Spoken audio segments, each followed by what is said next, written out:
parece que hay algunas cosas interesantes, como siempre, que se van planteando en la Asamblea, y me gustaría, con brevedad, tratar de recuperarlas, tratar de discutirlas nuevamente. Retomando quizás lo último que señalaba Mario, o en algo lo que también planteaba hace un rato Horacio. Escuchábamos cuando algunos compañeros y compañeras estuvimos en el encuentro de gobiernos y partidos progresistas en Viña del Mar, escuchábamos un discurso más que interesante, muy complicado, creo que era el presidente de la socialdemocracia alemana. Fue el más honesto, el más directo de todos los discursos que pudimos haber escuchado durante esa jornada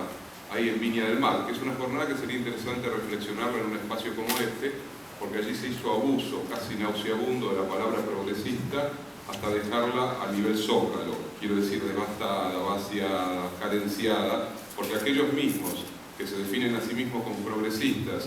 y que están hoy en el gobierno, fueron los que en los últimos 20 años gestionaron en Europa el modelo neoliberal, y que sin embargo no se escuchó en Viña del Mar una sola palabra crítica respecto a sus propias responsabilidades, y de lo único que hablaban era de la oportunidad que esta crisis le abría nuevamente a un discurso progresista. La pregunta inquietante era, ¿oportunidad para qué? ¿Para volver a hacer lo que ya hicieron? O como dijo la presidenta Bachelet, que el mayor orgullo de todo su gobierno,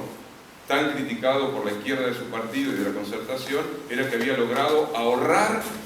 para enfrentar con políticas anticíclicas la crisis desatada por el sistema capitalista especulativo financiero. Es decir, el progresismo en América Latina, o cierto progresismo en América Latina, se define a sí mismo desde el mismo parámetro de la ortodoxia económica que produjo esta realidad devastadora de la sociedad contemporánea. Lo mismo, por supuesto, el premier británico, o el noruego, o Zapatero. Las únicas diferencias de allí fueron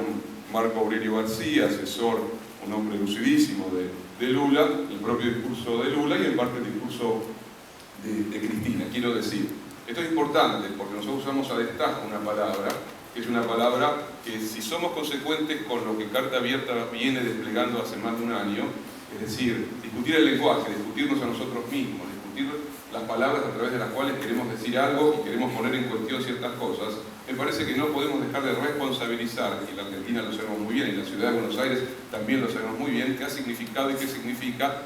el progresismo en general, si es que no somos capaces de ponerlo en discusión. Digo esto porque el socialdemócrata alemán hizo un mapa de lo que él llamaba el miedo de las clases medias europeas frente a la crisis. Usó específicamente la palabra miedo. Clases medias que abarcan, por supuesto, en Europa, tanto al obrero de la Renault como al comerciante o al mediano, pequeño industrial, es decir, ahí es muy vasta la idea de clase media, ¿no? El miedo, según este representante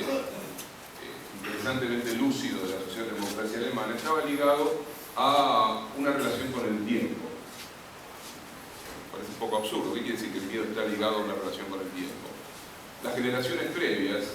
habían sentido que su tiempo estaba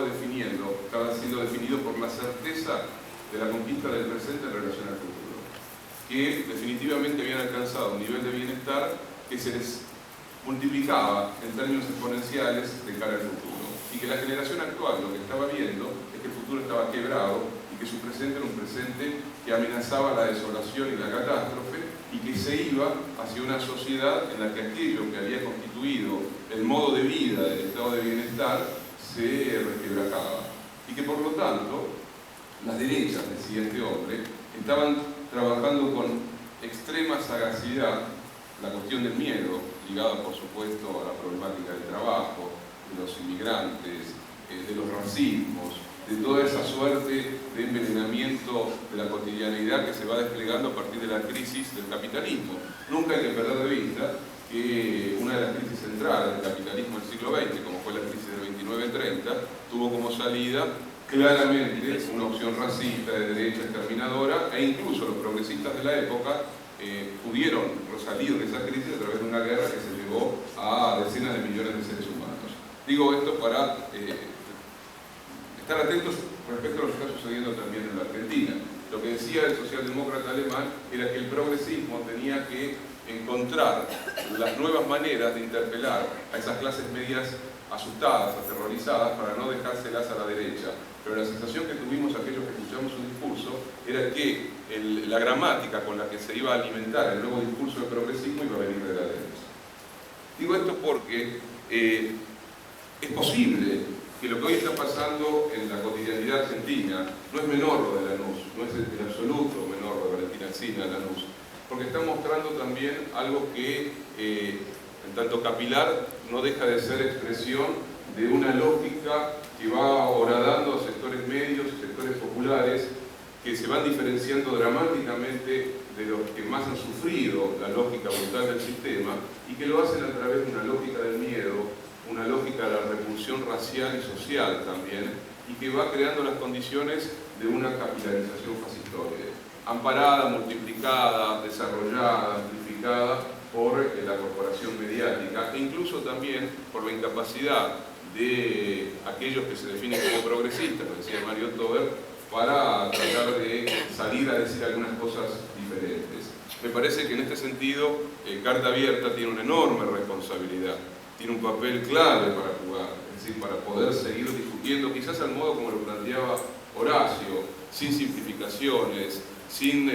buscar respuestas que logren tematizar absolutamente todo, sabiendo que vivimos, como diría un amigo, en una sociedad que estructuralmente es la sociedad de la inseguridad. Pero no porque existan, entre comillas, los pobres malditos criminales que nos van a venir a asaltar a salir de nuestra casa. Porque el sistema, como diría Sartre, es corrupto, inseguro, destructor, violento y quiere sangre, y quiere muerte, y quiere miedo el sistema. Por lo tanto, tenemos que trabajar sobre la lógica que va a seguir desplegándose como recurso, como estructura matricial de la derecha contemporánea que hoy se expresa en el discurso mediático. Por eso incluso discutimos desde un lugar, también lo plantea Horacio y lo venimos pensando, reivindicamos profundamente la ley que se está proponiendo de nuevos medios audiovisuales, pero también queremos tener cuidado con las regresiones utópicas fallidas de los años 60 que imaginaron que los medios de comunicación en manos de los intereses populares iban a liberar definitivamente a la humanidad,